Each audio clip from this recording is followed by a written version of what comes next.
Border Gavaskar ട്രോഫിക്കിടെ അപ്രതീക്ഷിതമായി വിരമിക്കൽ പ്രഖ്യാപനം നടത്തിയ അശ്വിൻ്റെ വീടിന് മുന്നിലാണ് നമ്മളിപ്പോൾ ഉള്ളത്. അശ്വിൻ്റെ ഈ ഒരു അപ്രതീക്ഷിത വിരമിക്കലുമായി ബന്ധപ്പെട്ട് ചില ഊഹാപോഹങ്ങളൊക്കെ ഇപ്പോൾ ഉയർന്നു വരുന്നുണ്ട്. അതിലേറ്റവും പ്രധാനം അശ്വിൻ എന്തുകൊണ്ട് ഒരു ടൂർണമെൻറ്റിനിടയിൽ വെച്ച് വിരമിക്കൽ പ്രഖ്യാപനം നടത്തി എന്നുള്ളതാണ്. ഇന്ന് രാവിലെ പ്രധാനപ്പെട്ട അശ്വിൻ്റെ അച്ഛൻ്റെ ഒരു ബൈറ്റ് വന്നിട്ടുണ്ട്. നമ്മൾ ഈ ദൃശ്യങ്ങളിൽ കാണുന്ന ഈ പുറത്തേക്ക് ഇറങ്ങുന്ന രവിചന്ദ്രൻ, അദ്ദേഹമാണ് അശ്വിൻ്റെ അച്ഛൻ. അദ്ദേഹത്തിൻ്റെ ഭാഗത്തു നിന്നും ഇന്ന് ഒരു പ്രതികരണം ഉണ്ടായിട്ടുണ്ട് രാവിലെ. അതായത് അപമാനിതനാകുന്നതിലും നല്ലത് എത്രയും വേഗം റിട്ടയർ ചെയ്യുന്നതല്ലേ എന്നുള്ള തരത്തിൽ ഒരു പ്രതികരണമാണ് അദ്ദേഹത്തിൻ്റെ ഭാഗത്തു നിന്നും ഉണ്ടായത്.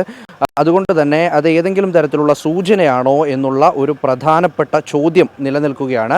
കാരണം ഏത് നിലയ്ക്കാണ് ഇത്തരത്തിൽ അശ്വിൻ അതിവേഗം ഒരു റിട്ടയർമെൻറ്റ് പ്രഖ്യാപിച്ചത് എന്നുള്ളത് മനസ്സിലാകുന്നില്ല. കാരണം ടീമിൽ രോഹിത് ശർമ്മയുണ്ട്, വിരാട് കോഹ്ലിയുണ്ട്, രവീന്ദ്ര ജഡേജയുണ്ട്. ഇവരൊക്കെയും അശ്വിനെ പോലെ തന്നെ അശ്വിൻ OG അഥവാ ഓൾഡ് ജനറേഷൻ എന്ന് വിളിച്ച ആ ഒരു ടീമിലെ അംഗങ്ങളാണ്. അവരൊക്കെയും ഏതാണ്ട് ഈ 2025 തന്നെ അല്ലെങ്കിൽ ഈ ടൂർണമെൻറ്റിന് അവസാനം തന്നെ വിരമിക്കും എന്ന് പ്രഖ്യാപിച്ചു. പക്ഷേ അശ്വിനാണ് വിരമിക്കൽ പ്രഖ്യാപിച്ചത്. അതും ഏറ്റവും പ്രധാനപ്പെട്ട ഒരു ടൂർണമെൻറ്റ്, ലോക ടെസ്റ്റ് ചാമ്പ്യൻഷിപ്പിൻ്റെ ഒരു അവസാന സമയത്ത്, അത് ഇന്ത്യക്ക് ഏറ്റവും വിജയം അനിവാര്യമായ സമയത്താണ് അശ്വിൻ റിട്ടയർമെൻറ്റ് പ്രഖ്യാപിച്ചിരിക്കുന്നത് ടൂർണമെൻറ്റിൻ്റെ ഇടയിൽ. അപ്പോൾ അതിന് എന്തൊക്കെ കാരണങ്ങളുണ്ട് എന്നുള്ളത് പ്രധാനമാകും. ഒരൊറ്റ മത്സരം മാത്രമാണ് ടൂർണമെൻറ്റിൽ അശ്വിൻ കളിച്ചത്. അത് ഏതെങ്കിലും തരത്തിൽ ഈ ഒരു വിരമിക്കലിൻ്റെ കാരണമായി മാറിയിട്ടുണ്ടോ? ഇനി അശ്വിനെ അടുത്ത 2 ടെസ്റ്റുകളിൽ കളിപ്പിക്കില്ല എന്ന് അശ്വിനെ അറിയിച്ചു എന്നുള്ള വിവരങ്ങൾ വരുന്നുണ്ട്. അപ്പോൾ അത് പെട്ടെന്ന് കാരണമായിട്ടുണ്ടോ എന്നറിയണം. വൈകാരികമായി പെട്ടെന്ന് എടുത്തൊരു തീരുമാനം എന്ന് അശ്വിൻ ഇന്ന് രാവിലെ പ്രതികരിച്ചിരുന്നു. പക്ഷേ ഇന്നലെ രോഹിത് ശർമ്മയ്ക്ക് മുന്നിൽ അദ്ദേഹം പ്രതികരിച്ചത് ഇത് നേരത്തെ എടുത്ത തീരുമാനമാണ് എന്നുള്ളതാണ്. എന്തായാലും എന്താണ് അശ്വിനെ വിരമിക്കാൻ പ്രഖ്യാപിച്ചത്?